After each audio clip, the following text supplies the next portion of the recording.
In the tranquility of the night, some stories quietly come to life. Welcome to Hauntings and Horrors. Now, I will take you through a chilling tales. The world we live in is full of things we don't understand. Being the curious humans that we are, we naturally try and seek these things out. Doing so has led us to remarkable discoveries and inventions that we could never have imagined 1 year ago. We've defeated disease, built to the sky itself, and even created machines that could take us beyond the clouds and into the stars. If our ancestors could see us and what we've created, I'm sure many of them would see us as gods. Our innate curiosity and lust for knowledge has not always led us to greatness. However, true evil and darkness have also been uncovered in humanity's conquest of knowledge, and in the end, I fear, this evil will be our doom. I don't say this from the standpoint of a great philosopher who has sat and simply pondered things either. No, I say this because I have seen it, experienced it. I was a part of it.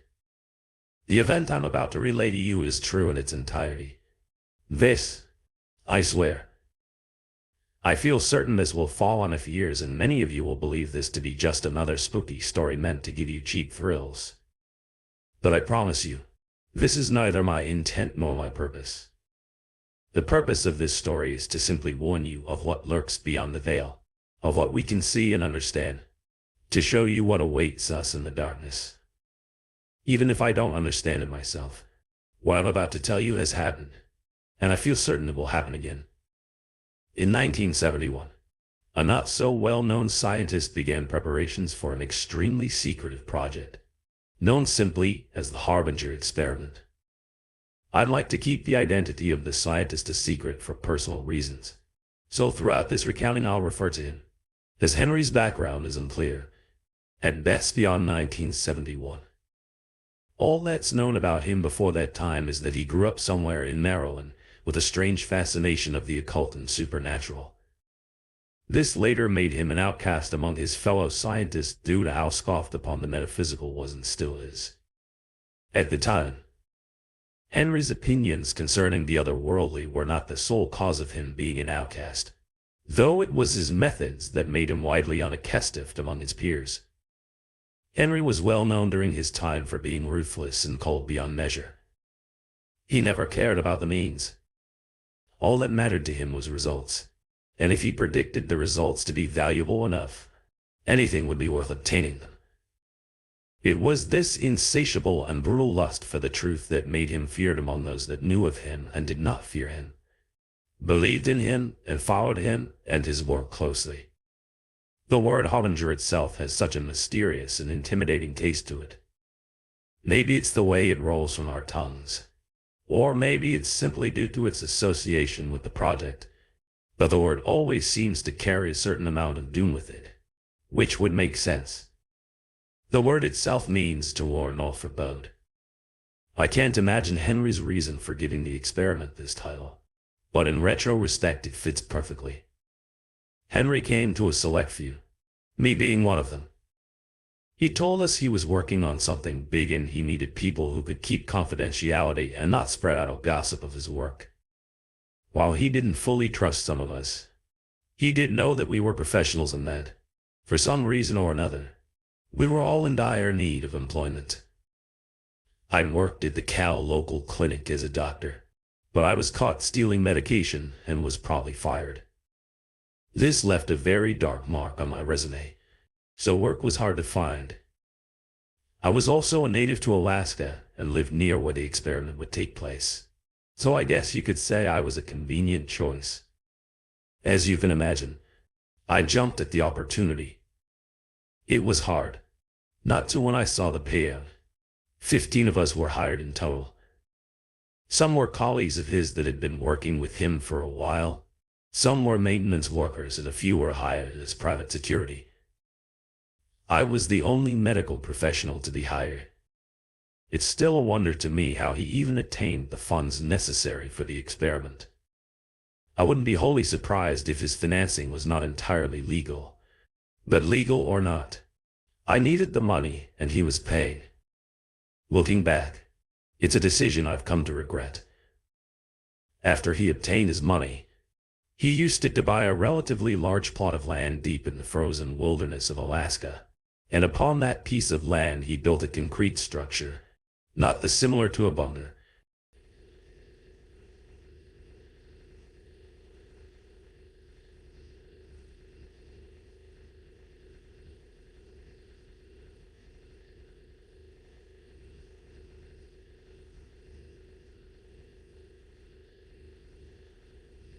The sole difference being that its goal was to keep any potential damage contained within the structure rather than keeping it out. As he put it, most of the structure dug underneath the earth, which had the effect of making the underground complex seem so much smaller than it really was from the outside. As would be expected, there was only one way of entering and leaving the underground structure, and it was via a ladder that led from a small, unassuming concrete building on the surface, which I'll refer to from now on as the entrance building for convenience to the network below after everyone had gone to bed at night. The hatch that contained the ladder would be sealed off with a very large and thick metal lid. Henry was very strict about this. Located not too far away from the entrance building was a series of wooden cabins that would serve as the sleeping quarters for the staff he'd hired. Compared to the entrance building standing on the surface, the underground system was massive. At the center of the complex was the control room. This is where all of the facilities, electronics and such were linked to this, included security cameras, lights and door controls, consoles, monitors and computers lined the walls of this large central chamber.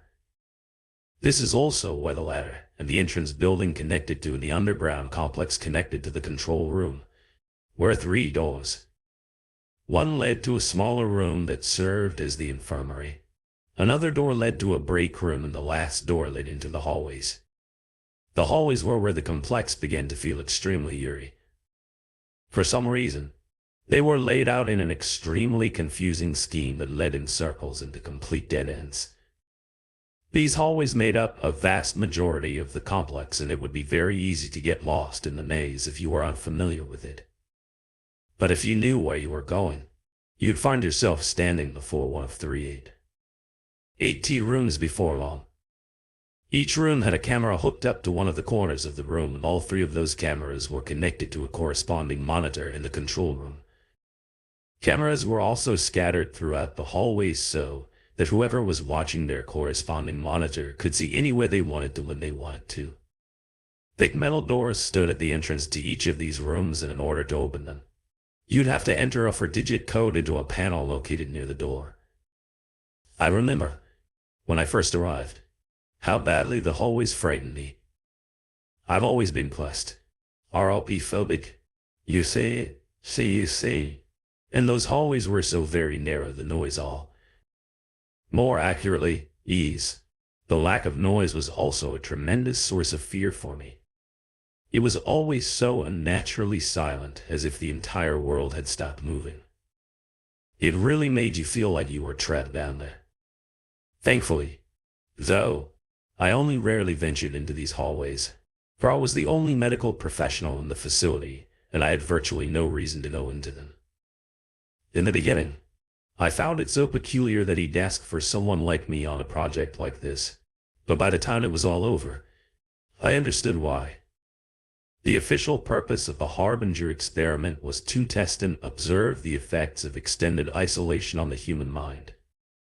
This is what was listed on reports being sent out, at least, but on notes to all those who were not participating in the project, excluding the subjects. The true purpose was much darker. Like I said before, he always had an obsession with the occult and supernatural. He sought to prove himself to those who did not believe in him.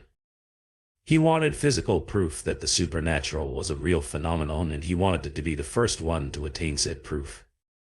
The true purpose of the Harbinger experiment was to find proof of the metaphysical world we could not see.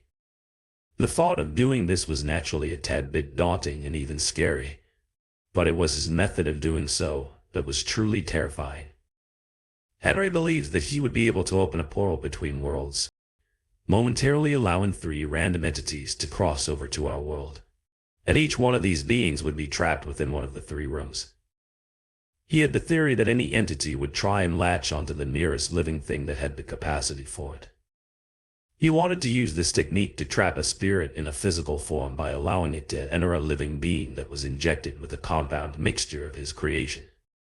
In theory, this compound would keep the entity from simply leaving whatever it was attached to. The only way it could leave a host who had been injected was through death. According to Henry, the host would have to be something living with a will strong enough to survive the possession, and there's only one known species that possessed the amount of will required for this: humans. He'd also done something to ensure that the entities would only enter the three rooms and that there would only be one entity in each room, though I can't say I know exactly what he did. In fact, I know next to nothing. He liked to keep his methodology a secret to his most trusted colleagues, most likely due to his paranoia. If it known, this was the true purpose before I signed up, I may have reconsidered, but he decided not to tell us until we were all gathered at his fortress. Even if any of us wanted to leave, I doubt we would have been allowed to do so.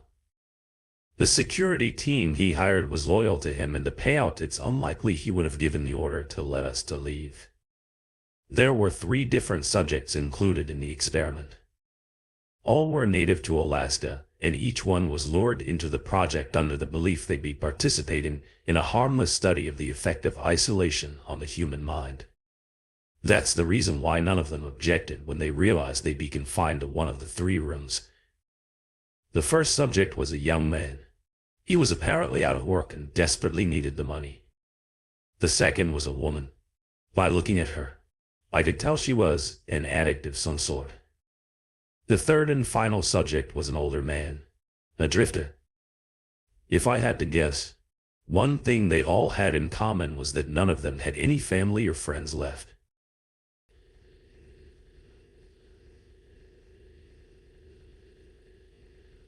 No one would miss them, which is why they were chosen. I'm sorry. I wish I could supply more information about them, but all this has been drawn from memory and I wasn't given much information on the 3.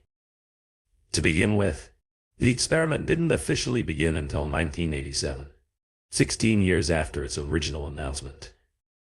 I was eager to begin with, so I packed up and headed out to the complex as soon as I could. I arrived there a week before the subjects had even signed up, and a whole month before the project even began.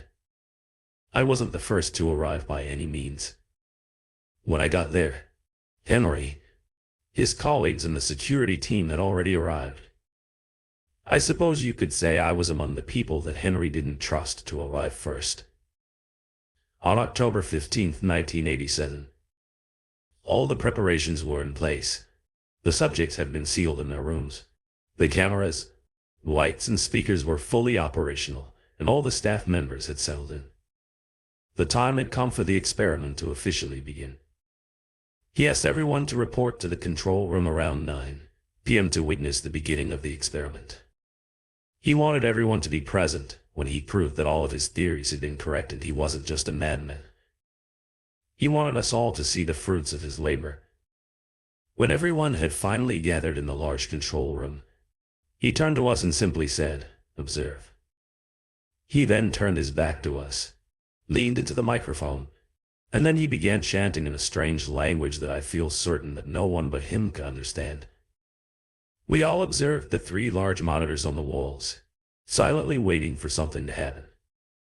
The subjects all stood in their rooms, dumbstruck by his chanting, staring at the monitors with confused expressions on their faces. After about 5 minutes, I felt something awful. I can't explain what exactly it was, but a horrible feeling of dread washed over me, riddling me with fear. It was then that the ground actually began to shake subtly and the lights began to flicker. Henry continued chanting into the microphone as if nothing was off or wrong, while the subjects began ashing around their rooms, screaming for help. Then suddenly the ground stopped shaking and the monitor's image turned into static. The air began to become very heavy as we all stared at the monitors, waiting for them to regain their image and show us what was happening or had happened in those 3 rooms. For a while all was silent, but then there was screaming. The screams of a woman going through unbearable pain began to echo through the compound. The similar screams of men began to coincide with the woman's terrified screams, and together they mixed into an awful symphony of pain and fear that beat mercilessly into our ears. Those of us who were here for the money began to give each other scared looks, while those loyal to Henry seemed completely unfazed. We wanted to leave and never come back to this awful place, but we all knew deep down he'd never allow that to happen. We were here for the long haul. There was no escape. It was 10:13 p.m. when the screaming finally stopped. The monitors had yet to reveal to us what occurred in those 3 rooms.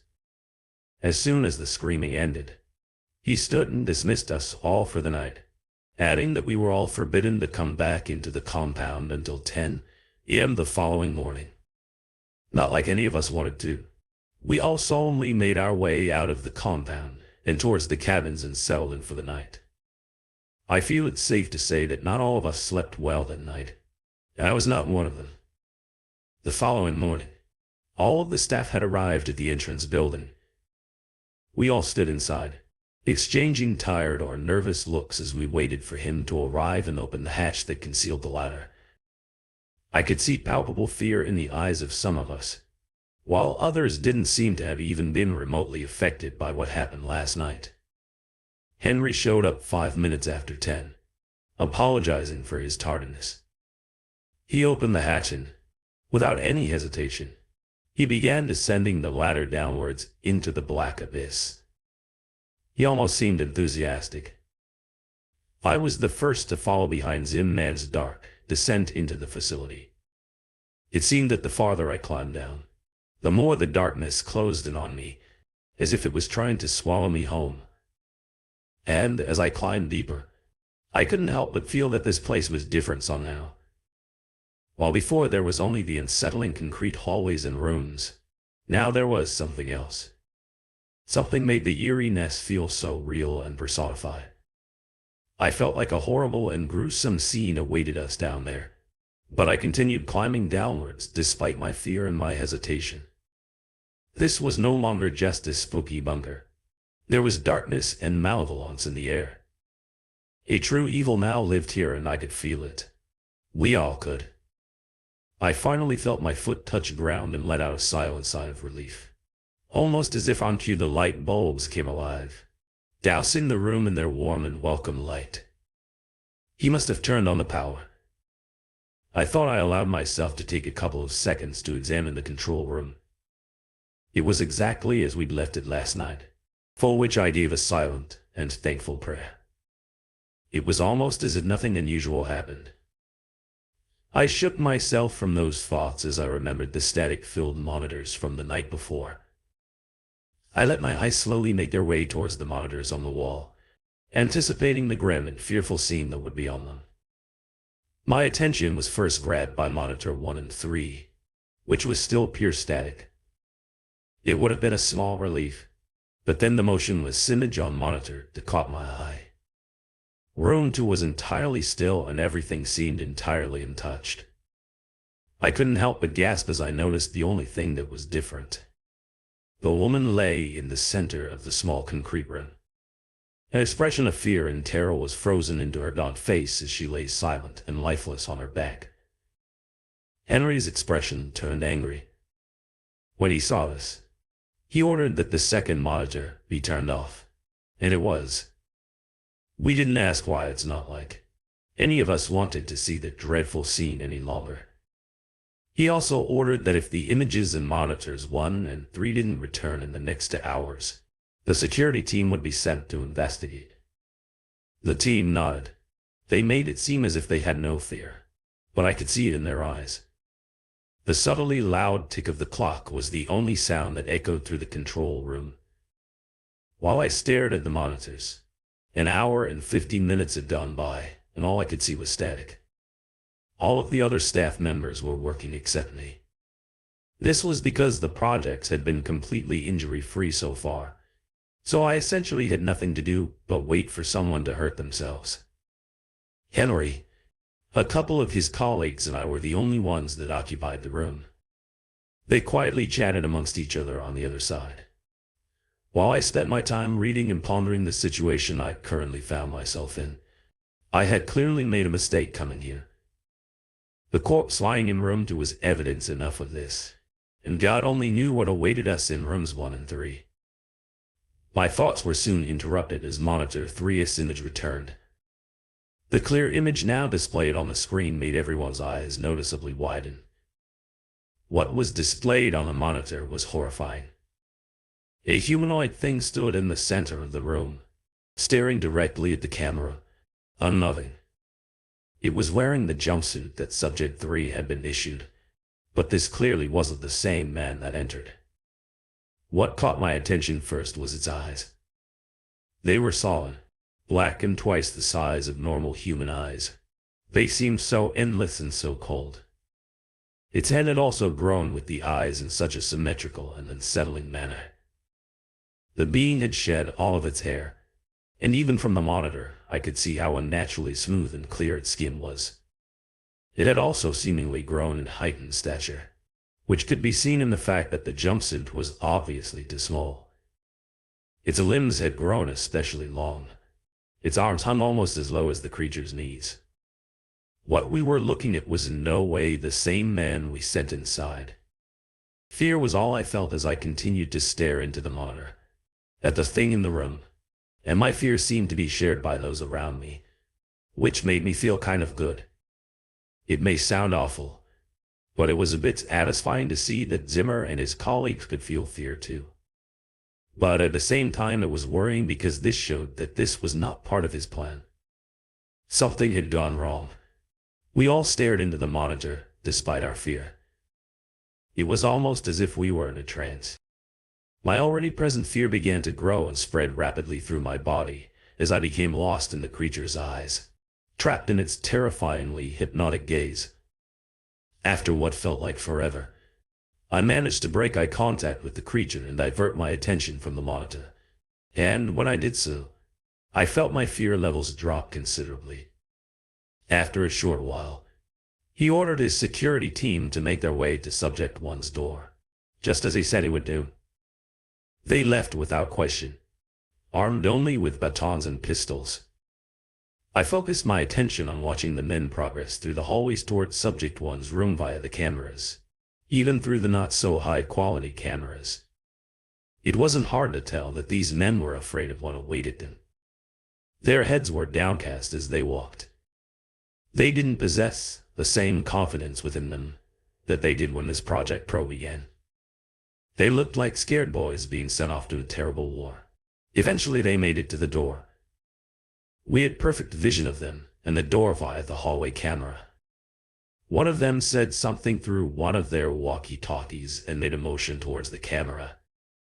In response, one of Henry's colleagues buzzed the door open. The men already had their pistols out by the time the button was pushed. Slowly the door began to open. We all watched eagerly as the men began to approach the door, guns aimed inside.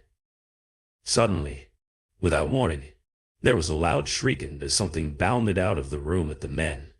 The monitor turned into static. Immediately we could hear screaming echoing down the hallways, followed shortly after by the distinct sound of gunshots. We could do nothing but wait.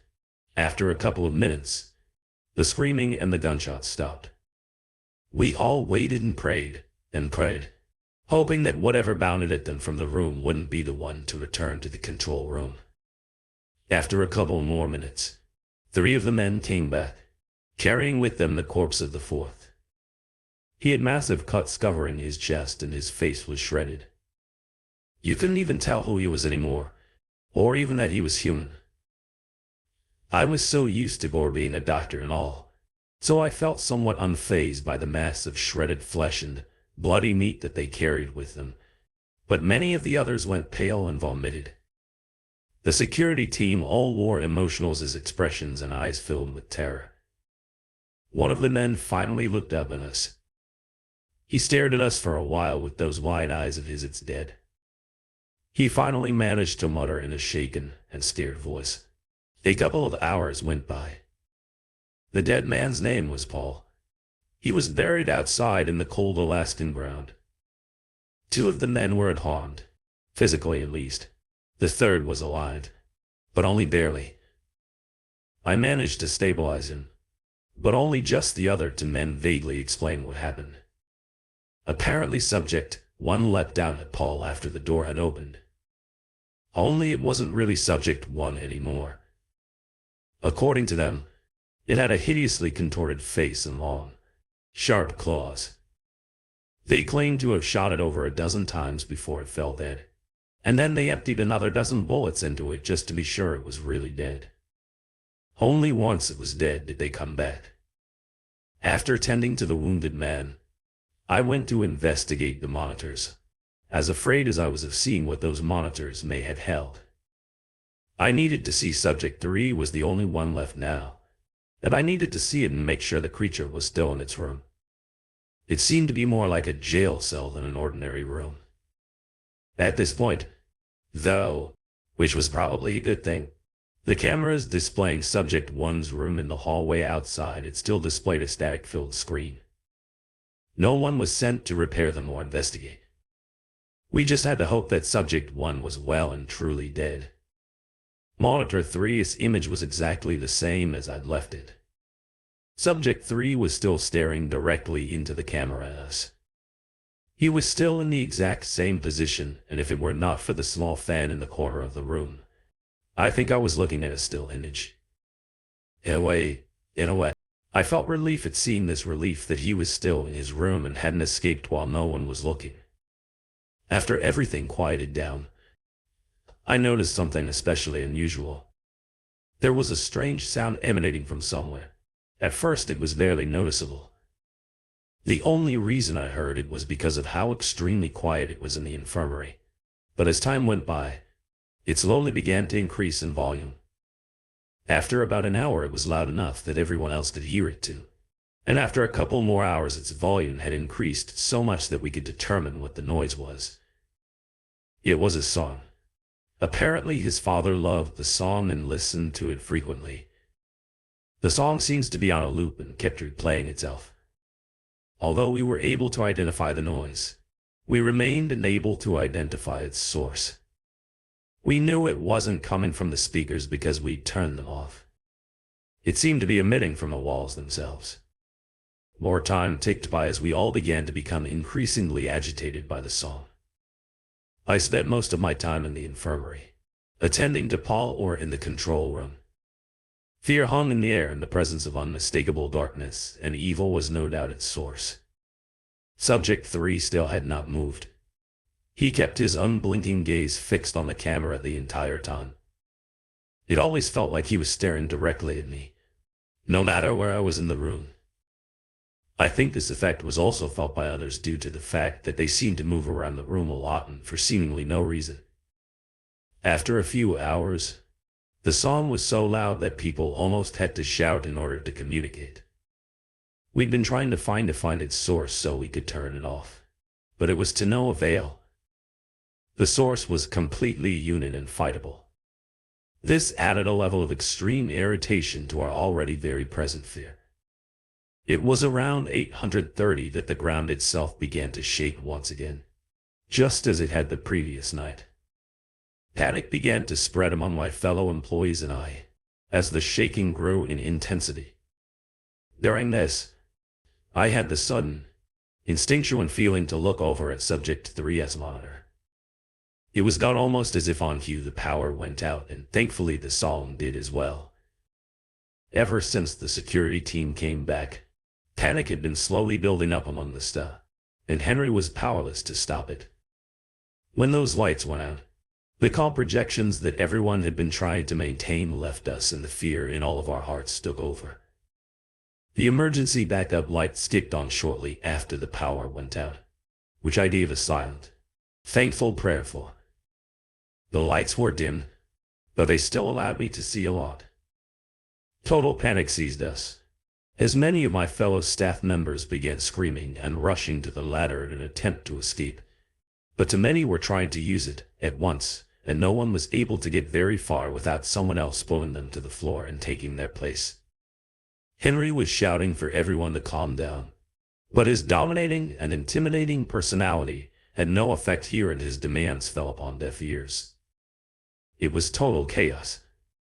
It wasn't long until people actually started hurting each other in their desperate attempts to get at that ladder and out of this place. I could only stand against the wall and wait for my opportunity to escape up the ladder. All the screams were soon silenced as the familiar hum of that unsettling song began to rise in volume again, only much quicker. This time, it was clear that the noise was coming directly from the Mozzie quarters. People stopped fighting and shouting as all of our attention shifted to the door that led into the hallways. The song quickly got louder than it ever had been before, which forced many of us to cup our ears with our hands in an attempt to silence the noise. Then suddenly, the song just completely stopped. Silence, that was all that filled the room. As we all stared at the thick metal door in anticipation for what was coming, it felt like ages are gone by, but in reality it was probably only seconds before the silence was broken. The door suddenly and violently burst open, and the music started again, louder than it ever had been before. The suddenness and the volume caused many of us to recoil by falling to the ground and grabbing our ears in an attempt to block out the noise. I glanced up for just a second, and in the doorway stood a tall, smooth-skinned figure with long limbs and eyes, so dark and malevolent that you could clearly see them in the dim lighting. After I got my bearings, I looked upwards at the creature once again, just in time to see the thing pick up and rip Henry in half in one fluid movement. I was no stranger to gore, but the sight of that was too much for even me to bear. I hunched over immediately after seeing this and vomited all over the cold cement floor. That ladder is my only hope of survival, I thought to myself as I forced myself to a standing position, and as my eyes rose along with the rest of me, I could see the thing ripping and tearing through the people as they scattered in attempts to escape. It was distracted, and, as awful as it sounds, this was my only chance to get out that ladder. I forced my legs to move towards it, trying to block out the terrified screams of my fellow staff members and the unbearably loud music. I could hear gunshots coinciding with the screams and terrible sounds of flesh being ripped apart somewhere in the mess of noise. I reached my hands outwards and felt a wave of relief wash over me as my fingers came into contact with the hard metal rungs of the ladder. I gripped them and began to climb upwards as quickly as I could in my disoriented state, all the while praying that the monster would not see me, pull me off the ladder and back into the slaughter. I felt like at any moment I'd feel one of its smooth hands wrap around my ankles and pull me to my death, but I eventually made it to the top. There was no question in my mind. I had to close the hatch and seal the thing down there. Even if it meant certain doom for my colleagues, I did not allow the thing to escape.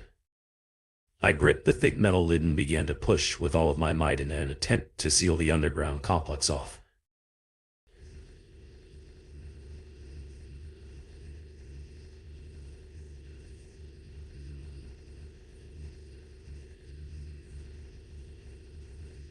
The lid was surprisingly easy to move, and it didn't take very much effort to push it over the hatch, even in my weakened state.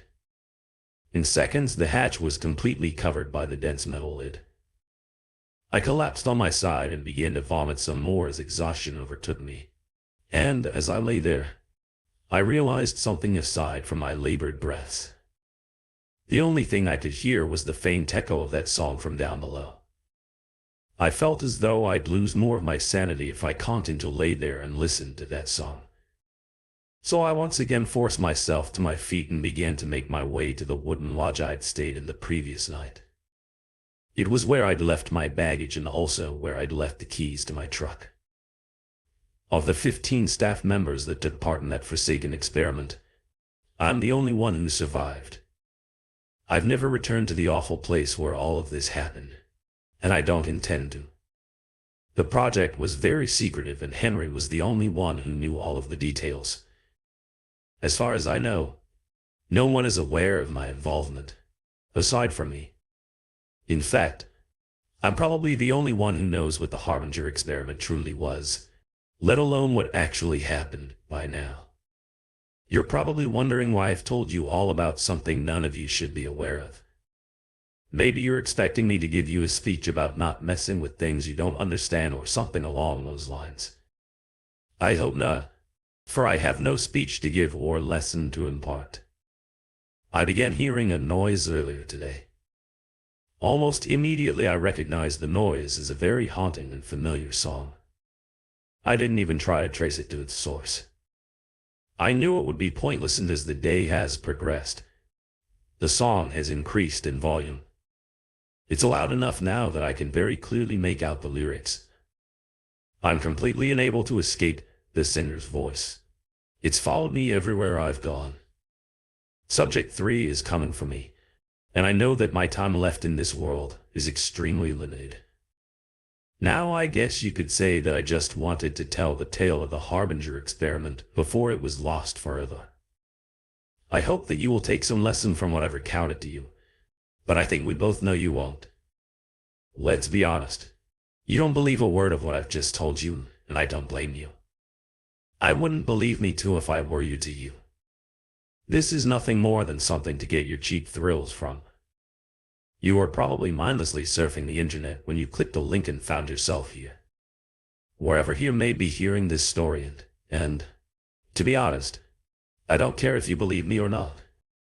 Even if you do, it probably won't stop you from trying to uncover the truth of a darkness that few of us have ever seen. It certainly never stopped Henry. If you want a lesson, look at what happened to him when he went seeking the truth.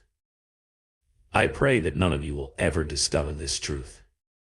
I pray that none of you ever have to see the evil that I've seen.